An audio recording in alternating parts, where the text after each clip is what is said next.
entre 74, le début de la saison jusqu'à la fin, où j'ai suivi une dizaine de pilotes français qui faisaient les Grands Prix. Alors, comme le film ne fait que 1h40, 50, j'ai pas pu monter tout ce que j'avais beaucoup de choses, j'avais une centaine d'heures de films et j'ai passé mon année à suivre les pilotes et à ce moment-là, bien sûr, la différence de ce que vous avez là, c'est que j'étais tout seul, il y avait eu un film avant qui s'appelait Continental Circus que j'avais commencé et je me suis un peu fâché avec le réalisateur, donc ce qui fait que j'ai fait ce film-là un peu contre Continental et donc ça part des années 70, ça part d'un rapport qu'on avait à la vie qui n'a rien à voir avec ce qui se passe maintenant et ça part beaucoup de...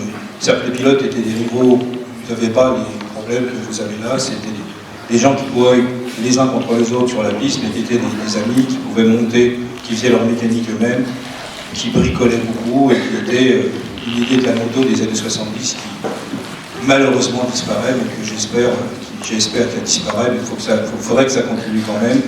C'est un peu l'atmosphère maintenant des promos sports, on va dire, c'est à peu près l'équivalent des promos sports dans la course en France maintenant. La convivialité, la solidarité, l'humour et aussi beaucoup l'absence d'argent. C'est-à-dire que beaucoup de ces pilotes, à ce moment-là, devaient se qualifier, ne savaient pas quand ils allaient en Allemagne ou en Suède, s'ils allaient pouvoir revenir, il fallait qu'ils se qualifient. C'est une autre... Alors j'avais aussi, comme dans un film que j'ai fait il y a 2 ans avec des enfants, sur le même principe, il y avait beaucoup aussi une relation un peu comique, mais en fait tragique, à l'idée de la mort. C'est-à-dire qu'ils ne savaient pas, dans le bonus du film du Cheval de Fer, j'ai pu interviewer Agostini et tous ces... Qui racontent, derrière la décontraction apparente qu'il y a à ce moment-là que des circuits naturels. Il y a très peu de circuits, il n'y avait pas encore de circuits, c'était aussi la bagarre, c'est qu'à la fin de l'année, disons que 6-7 ans après, la plupart de ces pilotes étaient morts en course. La plupart de tous ces gens qui étaient des amis. Donc ce qui fait que même en ayant vu le film 500 fois, il y a toujours une certaine émotion, c'est difficile à l'avoir, puis en même temps ça sert à ça sert à faire des films, c'est que ces gens ne sont pas morts quand même. Voilà. Donc vous me poserez les questions après. Alors bien sûr c'est très, je ne dirais pas sommaire parce que c'est quand même mieux filmé que ça, parce que c'est mon métier, c'est mieux filmé que le film que vous avez vu. Les plans sont faits en longueur, ça a été fait, on a tourné ça comme des Roms et Michel, c'est-à-dire que j'avais pas d'autorisation. J'avais des caméras 35, j'avais des téléfilms, j'avais une équipe à moi qui travaillait avec moi sur les films, qui venait avec moi le samedi, dimanche, qui me rejoignait. Et ça a été, on a partagé leur vie pendant dormir sous la tente, enfin toutes les choses très très précaires et formidables avec le recul, qui donnent la valeur à la vie, quoi. À mon avis en tout cas. Et donc ceux il reste maintenant Bernard Faux, j'ai revu Boinet là au Moto Légende il n'y a pas longtemps. Et puis c'est à peu près tout, quoi. C'est tout. Et puis Agostini, bien sûr. Oui, Mago. Alors il y avait beaucoup de...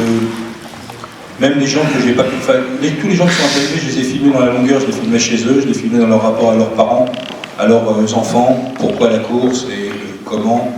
À ce moment-là, même le champion français qui s'appelait Patrick Ponce, ses parents ne savaient pas à la fin de l'année, la première année où il a couru, que ses parents ne savaient pas qu'il courait, ils ont découvert ça dans les journaux. Donc, ils l'ont convoqué en disant mais tu fais de la course et tout, il était champion de France. Donc c'est quelque chose qui a, je me dis, quand on va dans un paddock, enfin, même maintenant ayant été pendant 30 ans sur les Grands Prix, j'ai du mal à rentrer sur un Grand Prix maintenant sur ce que ça signifie de laisser passer, de pas d'argent beaucoup pour rentrer, de serrer la main à quelqu'un, ça vous coûte 500 €, il faut passer les portes, c'est autre chose.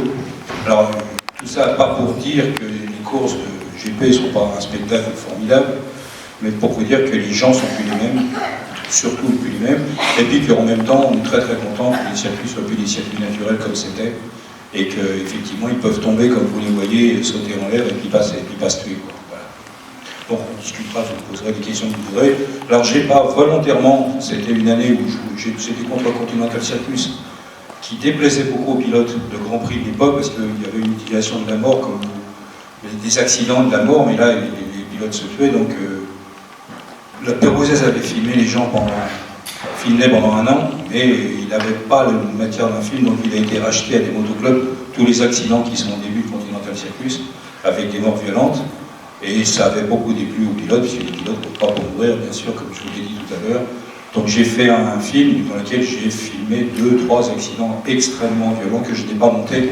Enfin, j'indique qu'il y a un accident, mais je n'ai pas montré ce que j'ai filmé parce que c'était pour moi une utilisation du spectaculaire et de la boucherie que vous avez dans les journaux spécialisés. Voilà. Donc on parle de ça après. Puis, alors je dis le côté vidéo, c'est j'ai fait attention, c'était du son direct, donc les motos ont leur son, c'est très difficile.